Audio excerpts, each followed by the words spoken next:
That belief is incomplete and dangerously misleading. The truth is not that deterrence doesn't work. The truth is that deterrence doesn't do what we think it does.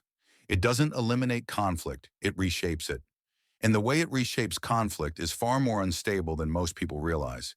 Deterrence is often described as the reason major powers haven't fought each other directly in decades.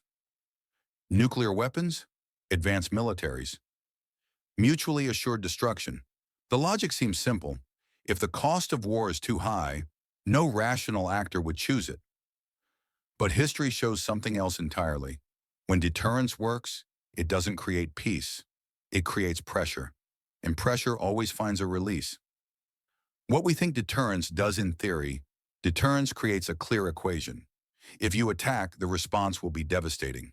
Therefore, you won't attack. That logic underpins nuclear strategy, alliance structures, forward deployed forces, and defense budgets across the world. It's why militaries invest not just in capability, but in signaling, missile tests, exercises, patrols, and shows of force meant to reinforce credibility. The assumption is that fear creates restraint, and sometimes it does. But what deterrence actually creates is not restraint. It creates boundaries. Invisible lines that everyone agrees not to cross directly, but constantly tries to probe. The moment those boundaries exist, conflict doesn't disappear. It simply moves sideways. What deterrence actually does, deterrence doesn't prevent war.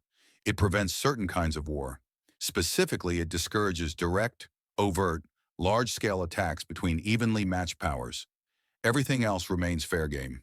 Cyber operations, proxy wars, economic coercion, political destabilization, maritime harassment, gray zone actions that sit just below the threshold of open conflict. Deterrence compresses the battle space rather than eliminating it. When direct confrontation becomes too dangerous, actors adapt. They look for ways to impose costs without triggering retaliation. They exploit ambiguity. They rely on deniability. They accept longer timelines and lower intensity in exchange for strategic leverage.